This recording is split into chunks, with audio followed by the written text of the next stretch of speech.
नमस्कार दोस्तों, मैं हूं सुरजीत श्यामल। आप देख रहे हैं वर्कर वॉइस डॉट इन।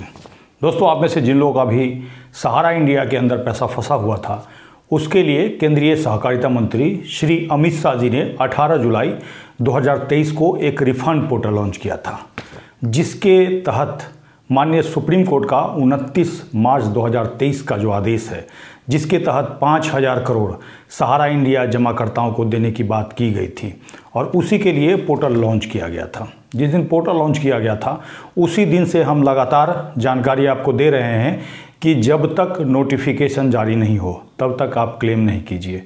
लेकिन न्यूज़ के माध्यम से अमित शाह जी के भाषण को इतना ज़्यादा वायरल किया गया, आप में से बहुत सारे लोग उस झांसे में फंस गए। फंसने के बाद उन्होंने क्लेम कर दिया।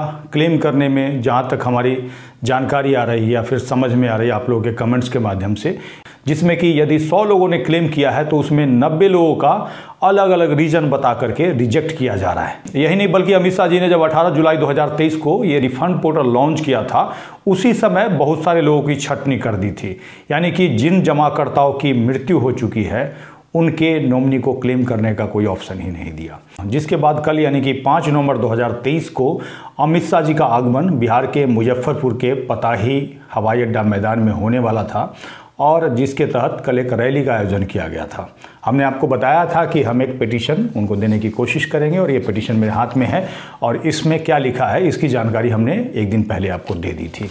यही नहीं बल्कि हमने अमित शाह जी का पुतला फूंक करके भी एक विरोध दर्ज कराया था। अब विरोध दर्ज कराने से पूरे देश के अंदर मैसेज गया और तो और अमित शाह जी को भी हमने मैसेज भेजा कि आपने जो जमाकर्ताओं के साथ ये धोखाधड़ी की है, कहने का मतलब जो पोर्टल पे अप्लाई करने के लिए दिया है और साथ ही जो बिना बताए बिना किसी कारण के लोगों का रिजेक्ट कर रहे हैं, जिसमें कि एक रिजेक्ट का जो वजह है आप हमारे मेंबर नहीं हैं, आप अपने इनकम का प्रूफ दीजिए, ये सारी बातों को लिख करके हमने उनको भेजा था। तो भेजने के बाद उनके आगमन से 2 दिन पहले यानी कि 3 नवंबर 2023 को पटोरी के अम्बेडकर चौक पे उनका पुतला फूंक करके विरोध प्रदर्शित किया और साथ ही पूरे देश के जमाकर्ताओं को जानकारी दी कि क्या आपके साथ किया जा रहा है। जिसके बाद हमने आपको जानकारी दी थी कि 5 नवंबर 2023 को हम खुद ही पताही मैदान जाएंगे और कोशिश करेंगे अमित शाह जी को ये मांग पत्र सौंपे। और इसी के बारे में आज जानकारी लेकर के आया हूं और साथ ही आपको बताऊंगा कि अमित शाह जी ने अपने 20 मिनट के भाषण में सहारा इंडिया के बारे में कुछ बोला या नहीं बोला, अगर बोला तो क्या बोला और नहीं बोला तो क्यों नहीं बोला। इसके बाद आपसे अनुरोध करूंगा इस पूरी जानकारी को देखिएगा, क्योंकि ध्यान रहे आपने जो पैसा जमा करना बंद किया कहीं ना कहीं जागरूकता के आधार पे ही किया है और जागरूकता के आधार पे ही कल को आप जागरूक होंगे तभी कहीं ना कहीं आपका पैसा वापस मिलने का रास्ता खुलेगा। तो दोस्तों, आपको बता दूं कि जो भी हमारा मांग होता है कानूनी तौर तरीके से होता है और हम अपनी बात को सरकार से लेकर के पूरे देश के जमाकर्ताओं, कर्मचारियों, मजदूरों तक पहुंचाने की कोशिश करते हैं। और इसी क्रम में 5 तारीख से पहले यानी कि 4 तारीख को शाम में हमने एक ईमेल के माध्यम से मुजफ्फरपुर के डीएम और एसपी को लिखित सूचना दे दी थी कि हमारा ये वाला मांग है, अमित शाह जी ने ये वाला पोर्टल लॉन्च किया था और उसमें ये गड़बड़ियां हैं जिसके वजह से हम उनको एक मुजफ्फरपुर आगमन पे मांग सौंपना चाहते हैं और आपसे अनुरोध है कि शांतिपूर्ण तरीका से हमारी मदद की जाए उनको मांग दिलाने में। और इसके बाद हमने मुजफ्फरपुर डीएम को व्हाट्सएप पे भी इस ईमेल का पीडीएफ बना करके भेज दिया, जिसको कि आप स्क्रीनशॉट में देख सकते हैं। और ये ऐसा इसीलिए किया ताकि प्रशासनिक अधिकारी को ये पता रहे कि हम किस प्रयोजन से वहाँ पे जा रहे हैं, क्योंकि सवाल ये उठता है कि 2 दिन पहले जो व्यक्ति पुतला फूंका है, विरोध किया है, तो कहीं ना कहीं वो गलत मंशा से उस रैली में जा रहा है और इसी के लिए हमने सूचित कर दिया और हम इंतजार करते रहे कि हमारे पास कुछ रिवर्ट आएगा। लेकिन जब वहाँ हम पहुँचे 11 बजे के आसपास, उस समय पूरा मैदान खाली था। कुछ लोग थे जिसमें कि मंच पे लगभग नेता आ चुके थे और अगर दर्शक दीर्घा की हम बात करें तो वहाँ पे मुश्किल से 100 से 150 लोग थे 11 बजे के आसपास। अब 11 बजे से उनकी रैली होने वाली थी, हमें लगा कि भाई हो सकता है 12 बजे तक वो आए और धीरे धीरे लोग आना शुरू किया और वही बात हुआ, धीरे धीरे लोगों ने आना शुरू किया, लेकिन उन्होंने आने में काफ़ी देर कर दी। तकरीबन 2:30 बजे के आसपास वो आए। उसके बीच में बार बार मंच से क्या अनाउंस किया जा रहा था ये सुन करके आपको काफ़ी आश्चर्य होगा। हम लोग जो बैठे थे वो दर्शक दीर्घा में बैठे हुए थे और हमसे पहले यानी कि हमारे और मंच के बीच में एक वीआईपी गैलरी था, जिसमें कि विधायक जी या फिर पत्रकार आदि को जाने की अनुमति थी। आम आदमी उसमें नहीं जा सकता था क्योंकि वहाँ के लिए पास की व्यवस्था की गई थी। और हम जो बैठे हुए थे वो तकरीबन 50 से 60 मीटर दूर जो कि मंच से बैठे हुए थे। और तो और जैसा कि मैंने बताया कि मंच से क्या अनाउंस किया जा रहा था, सबसे पहले जो अनाउंस किया गया वो ये किया गया कि जो लोग भी उस वीआईपी गैलरी के अंदर जा रहे थे उनका मोबाइल जमा करा लिया जा रहा था गेट पे।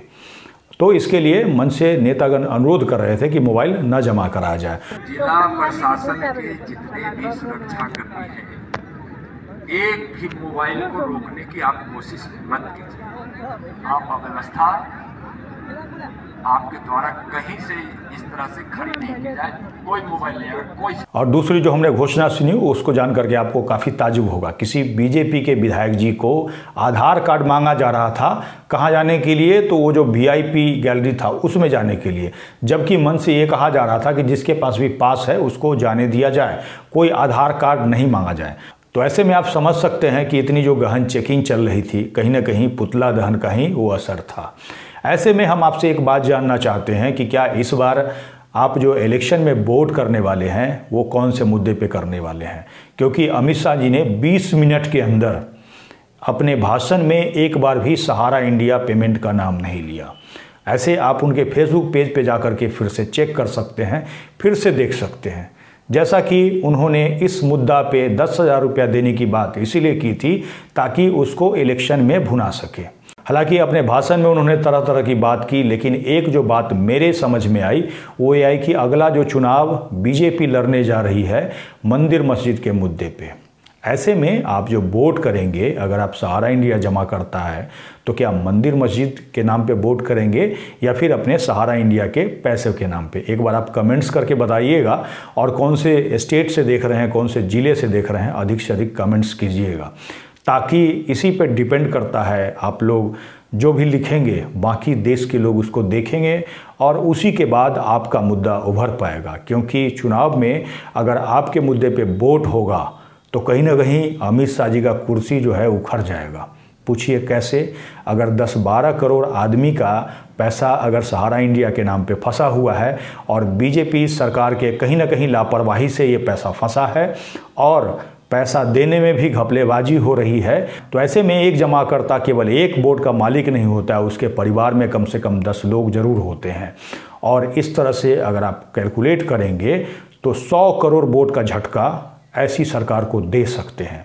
न केवल हम बीजेपी का विरोध करेंगे, बल्कि जो भी पार्टी इस मुद्दे पे मुंह बंद करके बैठी हुई है उसका भी आने वाले समय में हम पुरजोर विरोध करेंगे। इस बात को आप नोट कर लीजिए, और आपको भी करना होगा।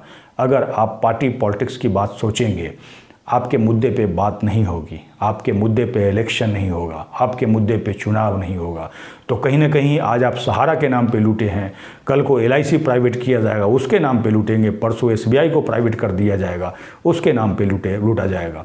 क्या आप ये बात मैं सही कह रहा हूँ या नहीं कह रहा हूँ, एक बार आप सोचिएगा जरूर। तो दोस्तों इसके बाद मैं मात्र 1 मिनट के अंदर बताना चाहूँगा कि जैसे ही अमित शाह जी वहाँ पहुँचे थे वैसे ही लोग जाना शुरू कर दिए। हालांकि उनके कार्यकर्ता बैठे हुए थे।